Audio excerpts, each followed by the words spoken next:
This is Frankie Lynch, astrological consultant.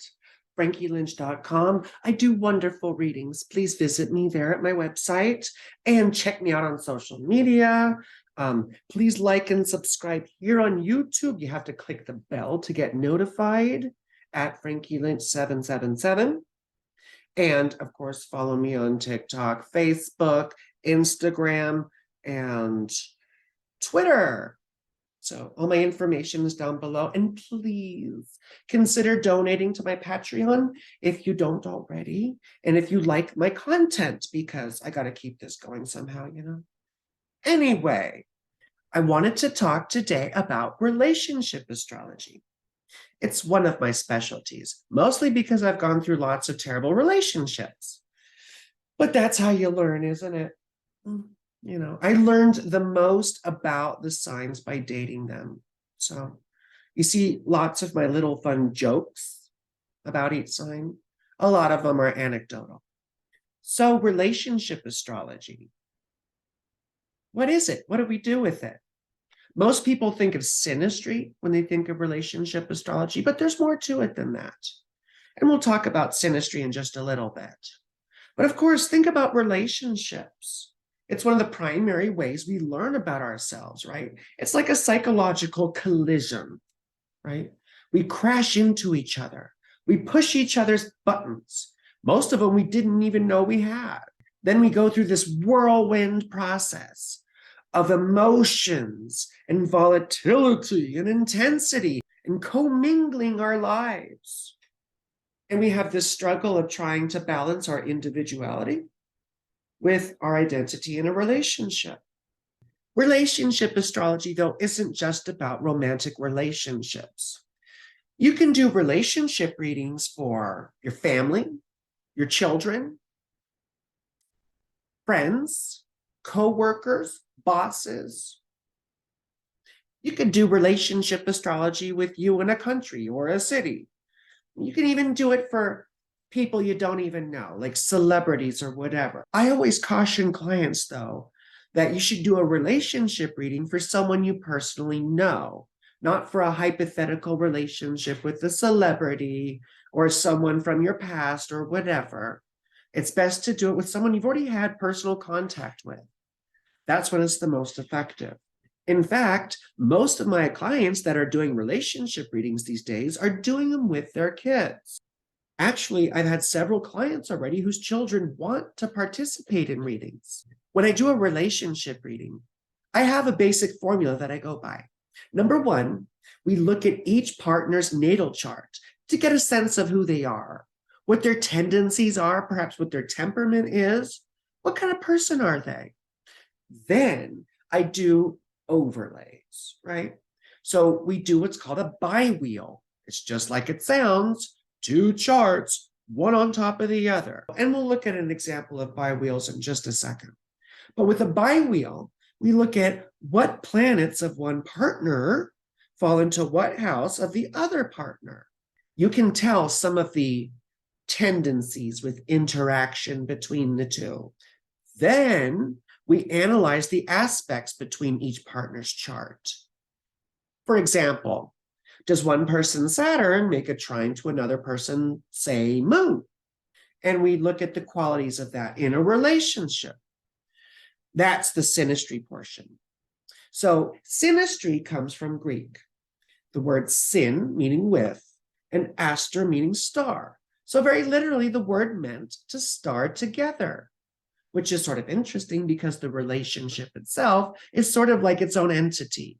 We're starring in our own production of life together while still maintaining our own individuality. Relationships have a life of their own. With the synastry portion, as we've covered a little bit already, we look at the synastry overlays, what planets fall into what houses, and then we look at the aspects between the chart. But that's not all. We still have another step in the relationship reading process. We also have a wonderful tool called composite charts. What is a composite chart, pray tell? I'm glad I asked. So a composite chart is essentially like the natal chart of a relationship. We take the midpoints of each partner's chart and are able to derive a new chart based on those midpoints. So just as a quick example, let's say one partner has their moon at 15 degrees Sagittarius, and the other partner has their moon at 15 degrees Aquarius. The midpoint between those two will be 15 degrees what? Capricorn, the midpoint between the two. So you see that we go through each of the planets and each of the chart points to derive those midpoints. And of course, we have a new chart, don't we? And we analyze the chart just like we would a natal chart, but keeping in mind that this relates to the relationship itself. Now, let's look at a few examples, shall we? I have kind of a morbid example because I'm a morbid girl. For those of you who are, in your 30s or close to your 40s, probably remember the case of Scott and Lacey Peterson. They were a married couple, and around Christmas of, I think it was 2002, Lacey Peterson disappeared. And then her remains were found later. We won't go into the gruesome details, but essentially she was a homicide victim. And the primary suspect was Scott Peterson, her husband.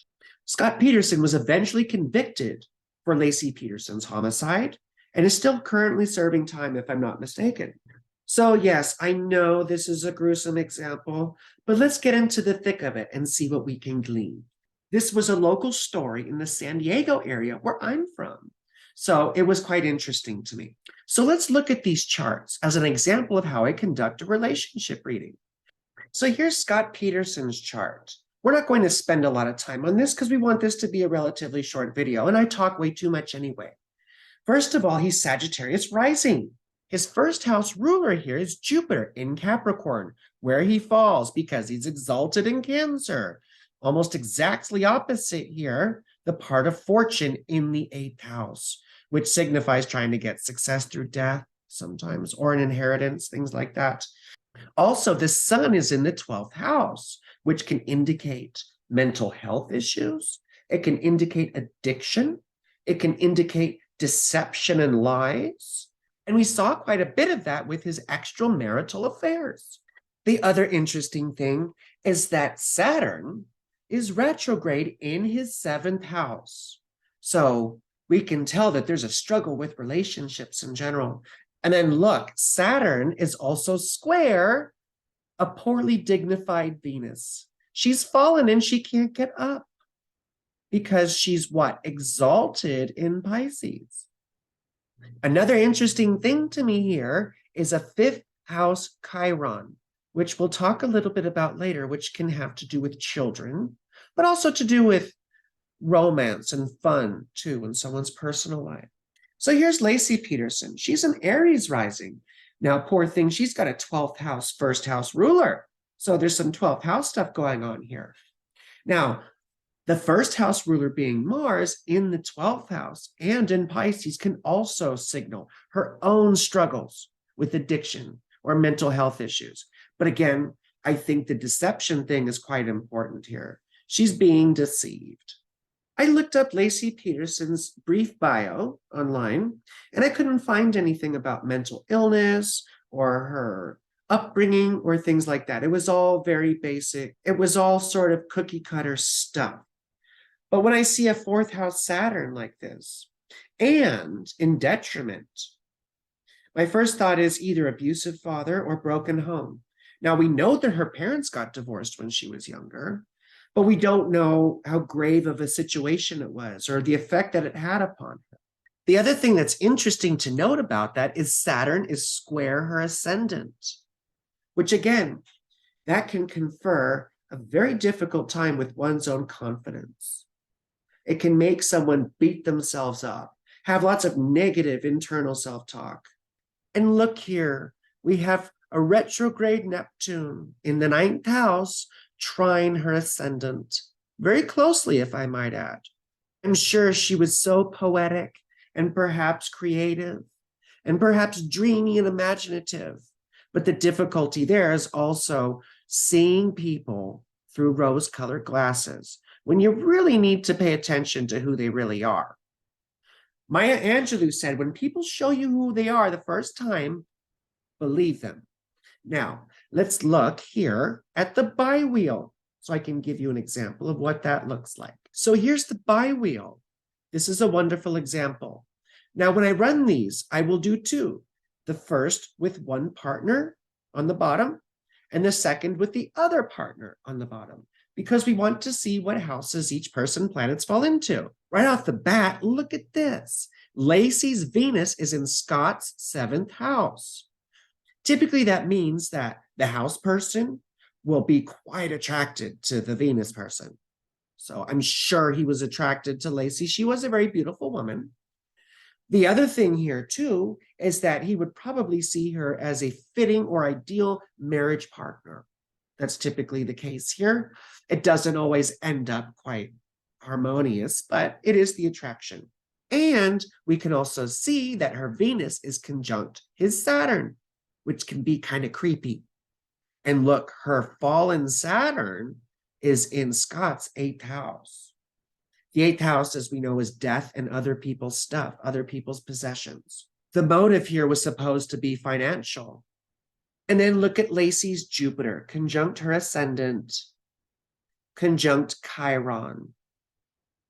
Chiron, as we know, is pain. Now, it was interesting to me that Scott had his Chiron in the 5th house because that's children.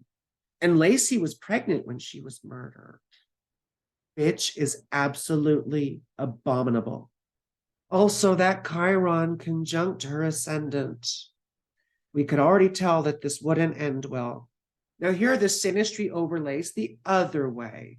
So first off, what I find interesting is Scott Peterson's sun and Mercury in Scorpio are in Lacey's 8th house of death. That's quite interesting to me. And then we also see Mars and this whole entourage, Mars, Uranus, and Pluto, all in her 7th house. Now, it's interesting Mars is there because her Venus was in his 7th house, which is like an ideal marriage partner. Obviously, she was quite attracted to him, right? Because his Mars is in her 7th house. And that's sort of like the attraction to a man or to a masculine sort of entity as opposed to the feminine, which is Venus. It's also a bit fitting that Pluto falls into the 7th house here, although they were born around the same time. And when you see Scott's Jupiter conjunct Lacey's midheaven, you'd think that he probably had a positive influence on her career at some point, although that Jupiter isn't happy in Capricorn. Now we're looking at the synastry grid. So let's look for some interesting aspects here. Well, number one, I always look at the difficult aspects first, and there are two that just jump right out at me right off the bat. There are two aspects that I consider to be some of the most difficult in synastry. To me, they are Mars square or opposite Saturn, or Mars square or opposite Pluto. We don't see the Pluto squares here, but we do see the Saturn squares to Mars. So number one, here is Scott's Saturn square Lacey's Mars. And then here's Lacey's Saturn square Scott's Mars. Both are pretty close. Now, what happens with these is the Saturn person tries to impose a certain amount of structure upon the Mars person. It's almost as if Saturn is sort of lording his authority over Mars. Does Mars like to submit to authority? Not really. What typically happens here is the Saturn person pushes the Mars until they finally break and explode. So this is a terribly difficult aspect both ways here and can even result in violence, just like the Pluto one. Now, fortunately, we don't see any difficult Pluto aspects, but even the easy ones can be difficult. We see Scott's Pluto trine her Mercury, and then Lacey's Pluto trine Scott's moon. These Pluto moon aspects can be so binding and obsessive. This would tell me that Lacey probably would never leave him, even if she found out about his extramarital affairs.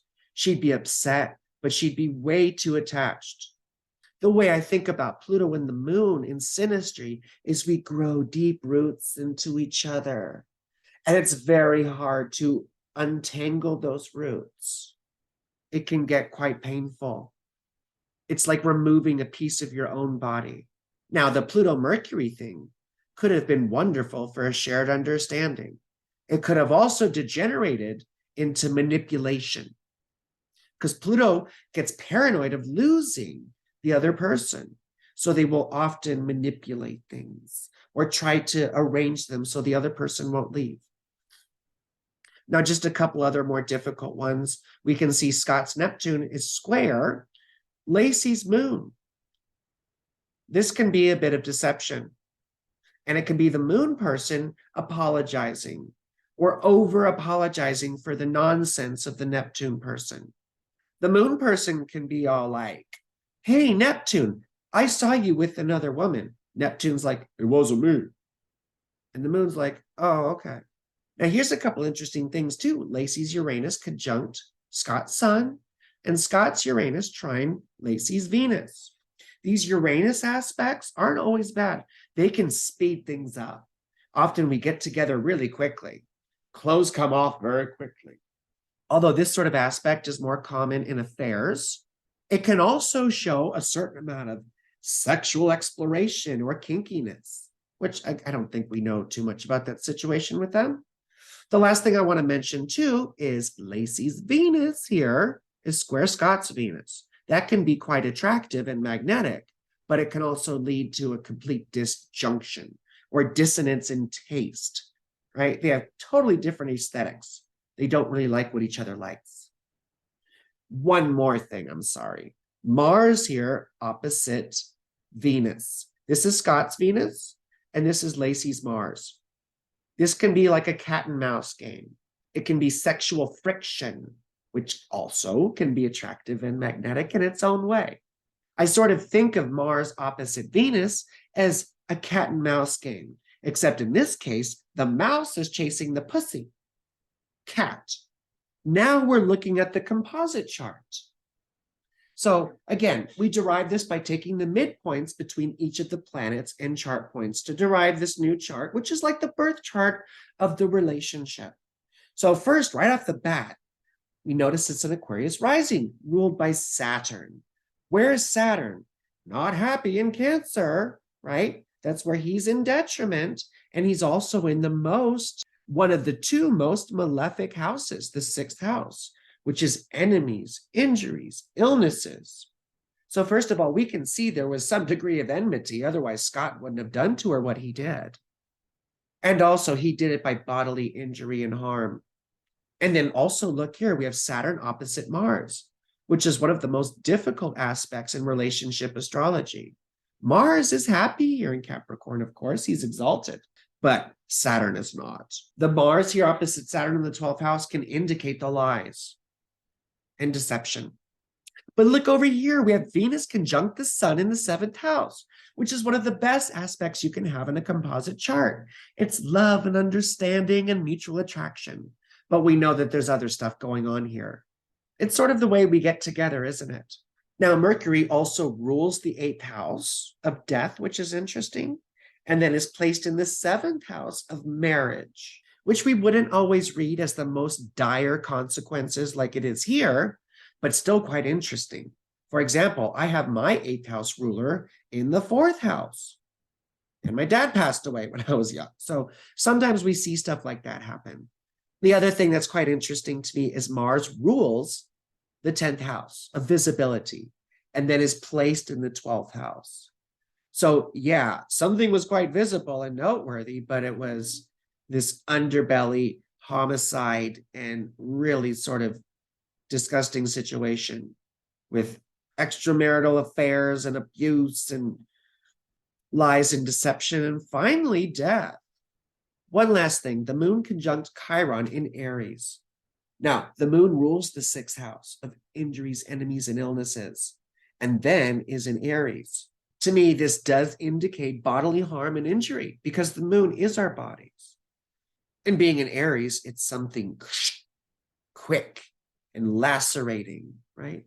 Mars rules Aries, and Mars is like surgery and cuts and lacerations. And that sort of alludes to some of the details of her grisly demise. And of course, with Chiron there, it's creating pain. And the moon is the unconscious. So again, bodily harm, pain, and lies. Well, I think that was a sufficient look at Scott and Lacey Peterson's relationship astrology. And this was really just a brief example to illustrate how I go about doing a relationship reading. There were plenty more aspects to go through, but this was just brief to show you what I do. So please hit me up for a reading. You can email me at frankielynch777@gmail.com. I'll have that below for you. You can also message me through Facebook. You can leave me a line here on YouTube. And please like and subscribe. Click that bell, smash that like that smash. Please, please, please.